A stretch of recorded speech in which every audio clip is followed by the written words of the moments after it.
بسم اللہ الرحمن الرحیم۔ ناظرین، حضور پاک صلی اللہ علیہ وسلم نے دو بہنوں کو اور دو بھائیوں کو ایک ہی بستر پر سونے سے کیوں منع کیا ہے؟ آج کی اس ویڈیو میں ہم اس پر تفصیل سے بات کریں گے کہ حضور پاک صلی اللہ علیہ وسلم نے دو بہنوں کو ایک بستر پر سونے سے کیوں منع کیا، اور ساتھ ہی ساتھ سونے کے آداب بھی بیان کریں گے، تو لہٰذا ویڈیو کو آخر تک ضرور دیکھیے گا۔ محترم ناظرین، رسول پاک صلی اللہ علیہ وسلم نے زندگی کے ہر پہلو میں ہماری رہنمائی کی ہے اور ایک کامیاب زندگی گزارنے کا طریقہ سکھایا ہے۔ انسانی زندگی کے تمام مراحل میں انہوں نے ہماری رہنمائی فرمائی ہے، یہاں تک کہ نیند کی حالت کو بھی فراموش نہیں کیا، وہ نیند جس میں انسان تقریباً اپنی ایک تہائی زندگی گزار دیتا ہے۔ اسلام نے اس کے بہت سے آداب اور سنتیں ذکر فرمائی ہیں، جو شخص ان پر عمل کرے گا اسے سکون اور اطمینان کی نیند نصیب ہوگی، پریشانی،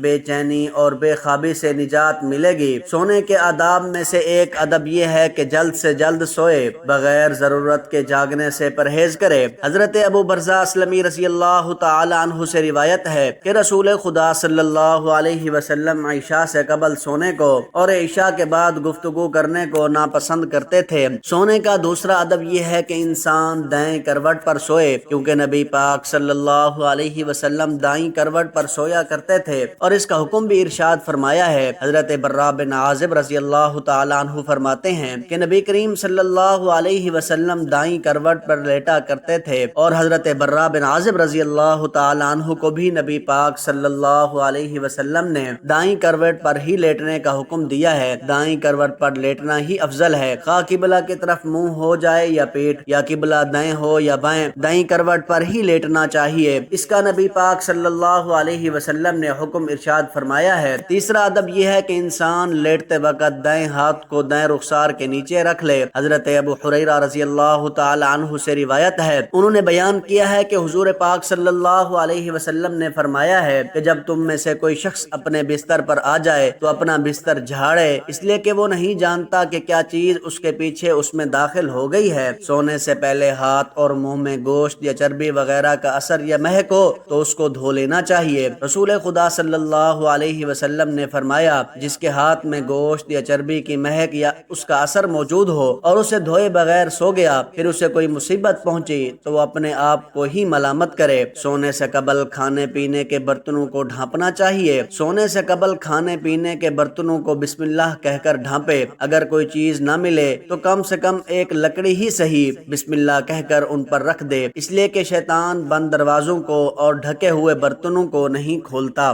سونے سے پہلے آگ اور چراغ بجھا دے۔ حضرت جابر بن عبداللہ رضی اللہ تعالی عنہ سے روایت ہے کہ رسول اللہ صلی اللہ علیہ وسلم نے فرمایا کہ رات میں جب تم سونے جاؤ تو چراغ بجھا دو اور دروازے بند کر دو۔ حضرت عبداللہ ابن عمر رضی اللہ تعالی عنہ کہتے ہیں کہ نبی کریم صلی اللہ علیہ وسلم نے فرمایا، سوتے وقت اپنے گھروں میں آگ کو جلتے ہوئے نہ چھوڑو۔ ایک اور روایت میں ہے کہ چراغ بجھا دو، کیونکہ بسا اوقات چوہا چراغ کی بتی کو بھڑکا کر گھر والوں کو جلا ڈالتا ہے۔ ایسی چھت پر سونا منع ہے جس کے اطراف کوئی آڑ نہ ہو جو گرنے پڑنے سے روک سکے۔ رسول خدا صلی اللہ علیہ وسلم نے فرمایا، جو شخص ایسی چھت پر سوئے جس کے اطراف کوئی آڑ نہ ہو اور وہ اوپر سے گر کر مر جائے یا اسے کوئی نقصان پہنچے تو وہ اللہ کی ذمہ داری سے بری ہے۔ اب ہم اپنے موضوع کی طرف آتے ہیں کہ حضور پاک صلی اللہ علیہ وسلم نے دو بھائیوں کو یا بہنوں کو ایک بستر پر سونے سے کیوں منع کیا ہے؟ ناظرین، اسلام انتہائی صاف ستھرا اور پاکیزہ دین ہے۔ اس کے احکامات انتہائی عمدہ، تقوی، خوف باری تعالی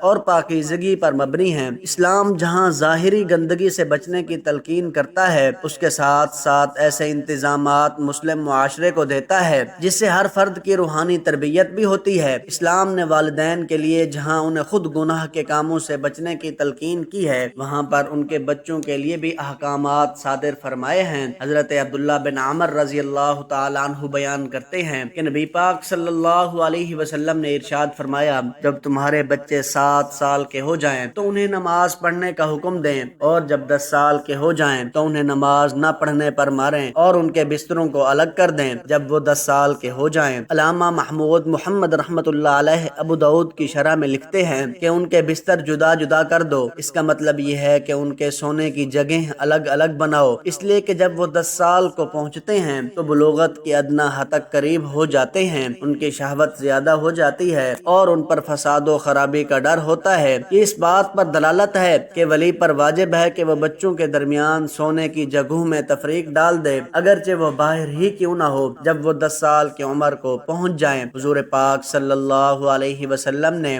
بچوں کو علیحدہ بستروں پر سلانے کا جو حکم آج سے 1400 سال پہلے دیا، آج کی ترقی یافتہ میڈیکل سائنس اور جنسیات کے ماہرین نے نہ صرف اس کو تسلیم کرتے ہیں بلکہ اس پر زور دیتے ہیں، اس کے فوائد گنواتے ہیں اور اس سے لاپرواہی برتنے پر برے انجام سے ڈراتے ہیں۔ کتاب اپنے بچوں کو جنسیات سے آگاہ کرو، جس کو انجمن معائنہ اطفال امریکہ نے تیار کیا ہے، کہتے ہیں کہ ضروری ہے کہ بچوں کو ایک ہی بستر پر نہ سونے دیا جائے، اور بہتر تو یہ ہے کہ انہیں ایک کمرے میں بھی سلایا نہ جائے، کیونکہ جو بچے متواتر ایک بستر پر سوتے ہیں ان کے اندر رگڑ اور جسمانی ملاپ کا مرض رونما ہوتا ہے، اور رفتہ رفتہ یہ بچے جنسی کھیل کھیلنے لگتے ہیں۔ سونے کے کمرے میں ماں باپ کے ساتھ ساتھ بچوں کا سونا بھی کسی صورت حکمت اور دانائی سے خالی نہیں ہے، کیونکہ بچے بظاہر سوئے ہوئے نظر آتے ہیں لیکن حقیقت میں وہ جاگتے ہوتے ہیں۔ 2-3 سال کے بچوں کا بھی عام طور پر یہی حال ہے۔ ایسے بچے اپنی ماں باپ کو جنسی ملاپ کی حالت میں بیدار ہوتے ہی دیکھ کر ڈر جاتے ہیں اور اکثر ان کا برا حال ہوتا ہے۔ بسا اوقات ایسا بھی ہوتا ہے کہ رات کی گہری سیاہی بھی ان کی آنکھوں پر پردہ نہیں ڈال سکتی، اس لیے کہ حرکات و سکنات بھی چھوٹے بچوں کی نیند اچاٹ ہو جاتی ہے، اور یہ جو نوخیز بچوں میں جنسی بے راہ روی کے جراثیم سرایت کر جاتے ہیں اور ابتدا سے ان کی عادتیں بگڑنے لگتی ہیں۔ ان عوارض کی کڑیوں کو ہم نہایت آسانی کے ساتھ بستر علیحدہ کرنے کی اس غفلت کے ساتھ جوڑ سکتے ہیں جس میں بچے ماں باپ کے ساتھ ایک کمرے میں سوتے ہیں اور ان کی حرکتوں سے متاثر ہوتے ہیں، جبکہ شریعت اور عقل کی روح سے اس کی سخت ممانعت وارد ہوئی ہے۔ اس لیے ماں باپ کو اس سلسلے میں بڑی احتیاط اور سخت پرہیز کی ضرورت ہے۔ علامہ مناوی جامع صغیر کی شرح میں لکھتے ہیں کہ جب تمہاری اولاد 10 برس کی عمر کو پہنچ جائے تو ان کے وہ بستر جہاں وہ سوتے ہیں جدا جدا کر دو، شہوت کی مصیبتوں سے ڈرتے ہوئے، اگرچہ 2 بہنیں ہی کیوں نہ ہوں۔ اسی طرح ایک روایت میں حضور پاک صلی اللہ علیہ وسلم نے ارشاد فرمایا کہ مرد مرد کے سطر کی طرف نہ دیکھے اور نہ ہی عورت عورت کے سطر کی طرف دیکھے، اور مرد مرد کے ساتھ ایک کپڑے میں جمع نہ ہو اور نہ عورت عورت کے ساتھ ایک کپڑے میں جمع ہو۔ اس میں بھی یہ حکمت پیش نظر ہے کہ مرد و زن برائی سے محفوظ رہیں اور اپنے آپ کو گناہوں سے بچائے رکھیں، کیونکہ جب خلوت اور ایک ہی بستر میں انہیں سونے کی جگہ ملے تو شیطانیت کا دروازہ کھلنے میں دیر نہیں لگتی۔ شریعت اسلامیہ نے اس دروازے کو بند کرنے کے لیے یہ تعلیم دی ہے کہ 10 سال جو شعوری عمر کی ابتدا ہوتی ہے اس سے ہی یہ پابندی عائد کر دی جائے تاکہ برائی کے راستے مسدود ہو جائیں۔ اس لیے ہمیں اس بات کی طرف خصوصی توجہ دینی چاہیے اور اپنے بچوں کو اسلامی تعلیمات سے ہمکنار کرنے کے لیے پوری محنت اور تگ و توڑ سے کام لینا چاہیے۔ اللہ پاک سے دعا ہے کہ اللہ پاک ہمیں ان تمام احادیث پر عمل کرنے کی توفیق عطا فرمائے اور ہمیں اپنی دنیا اور آخرت سنوارنے کی بھی توفیق عطا فرمائے۔ آمین ثم آمین۔